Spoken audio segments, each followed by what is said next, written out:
নমস্কার বন্ধুরা, আমার পরিবারে আপনাদের সকলকে স্বাগত জানিয়ে আজ আমি আপনাদের জন্য নতুন এবং মজাদার রেসিপি নিয়ে এসেছি। আজ আমি আপনাদের বানিয়ে দেখাবো চিড়ের পুরভরা পিঠা। দেখুন, এখানে আমি প্রথমেই 2 বাটি মতো কাঁচা চিড়ে নিয়ে নিয়েছি। এবার এই কাঁচা চিড়ে ডুবো ডুবো জল দিয়ে প্রায় 7 থেকে 8 মিনিট মতো ভিজিয়ে রাখতে হবে। বন্ধুরা, আসলে এই পিঠে খেতে খুবই সুস্বাদু হয়।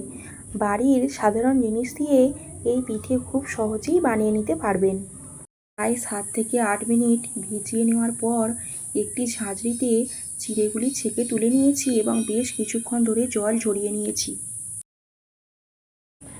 ভিজিয়ে রাখা চিড়েগুলি খুব ভালো করে মেখে নিয়ে একটি ডো তৈরি করে নিতে হবে।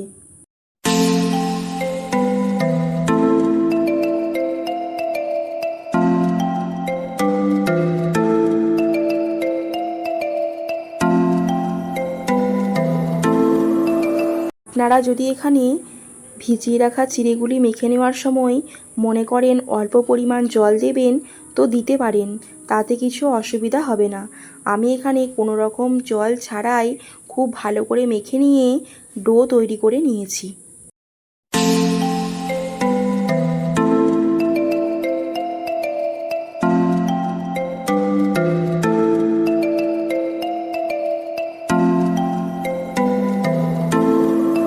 দেখুন, এখানে ভিজিয়ে রাখা চিড়ে খুব ভালো করে মেখে ডো তৈরি করে নিয়েছি। এরপর 5 মিনিট মতো ঢেকে রাখতে হবে। এরপর এদিকে পিঠের জন্য পুর তৈরি করে নেব। একটি গোটা নারকেল ফাটিয়ে নিয়েছি। এরপর নারকেলটি খুব ভালো করে কুড়িয়ে নিচ্ছি।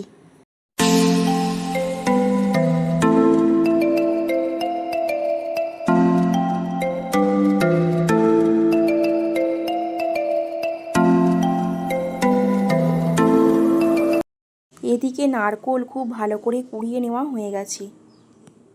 এরপর পিঠের জন্য নারকেলের পুর বা ছাই তৈরি করে নিচ্ছি। এদিকে কড়াইয়ে নারকেল কোড়ানো দিয়ে দিলাম, তাতে বড় চামচের 3 চামচ পরিমাণ আখের গুড় দিয়ে দেব। আমি এখানে একটি গোটা নারকেল নিয়েছিলাম, তাই বড় চামচের 3 চামচ পরিমাণ আখের গুড় দিয়েছি।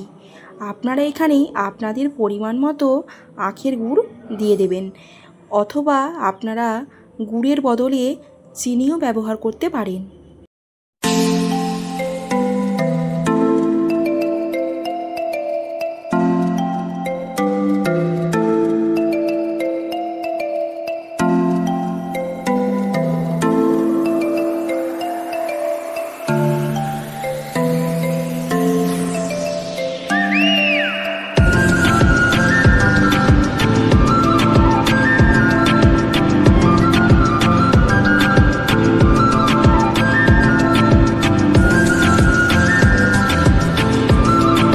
দেখুন, এখানে একদম পারফেক্ট নারকেলের পুর তৈরি করা হয়ে গেছে পিঠের জন্য।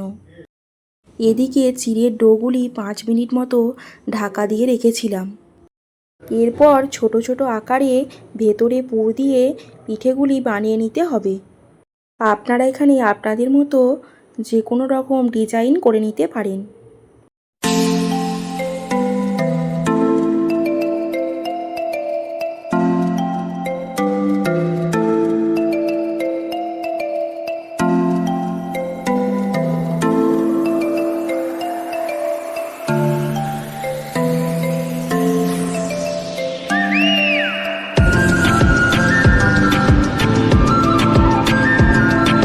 দেখুন, এখানে ঠিক এরকমভাবেই পিঠেগুলি একের পর এক বানিয়ে নিতে হবে। এখানে সব পিঠেগুলি বানিয়ে নেওয়া হয়ে গেছে। এদিকে কড়াইয়ে তেল গরম হয়ে গেছে। মনে রাখবেন, কড়াইয়ে বেশি পরিমাণ তেল দিতে হবে, কারণ পিঠেগুলি ডুবো ডুবো তেলে ভেজে নিতে হবে। তাহলে পিঠেগুলি খুব সুন্দরভাবে ভাজা হবে। পিঠেগুলি যদি ডুবো ডুবো তেলে না ভাজা হয়, তাহলে পিঠেগুলি ভেঙে যাওয়ার সম্ভাবনা থাকবে।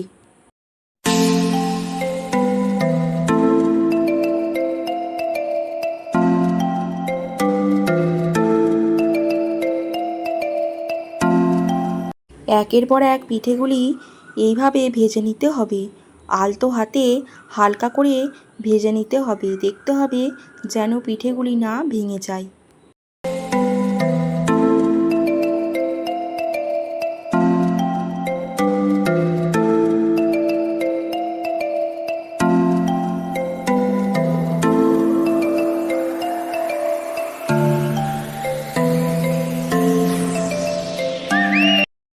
দেখুন এদিক ওদিক খুব ভালো করে উল্টে পাল্টে ভেজে নেওয়া হয়ে গেছে। এরপর তেল থেকে ছেঁকে খুব হালকা করে তুলে নেব।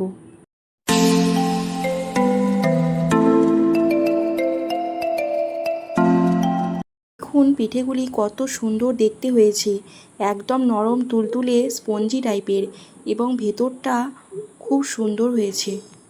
এরপর এদিকে চিনির সিরাম তৈরি করে নেব।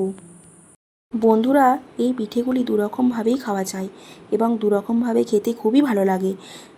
ভাজা পিঠে হিসাবে খেতেও ভালো লাগে এবং চিনির সিরাম তৈরি করে নিয়ে চিনির সিরামটি খুব ভালো করে ঠান্ডা করে নিয়ে পিঠেগুলি 5 মিনিট মতো ভিজিয়ে রাখতে হবে। তারপর খেতে খুবই টেস্টি হয়। আমি আপনাদের দুরকমভাবেই দেখিয়ে দিলাম। আপনাদের যেরকম ইচ্ছা সেরকম করে একবার হলেও বানিয়ে খাবেন। আশা করি আপনাদের ভালো লাগবে এবং আমার রেসিপিটি আপনাদের কেমন লাগলো অবশ্যই আমাকে কমেন্টে জানাবেন।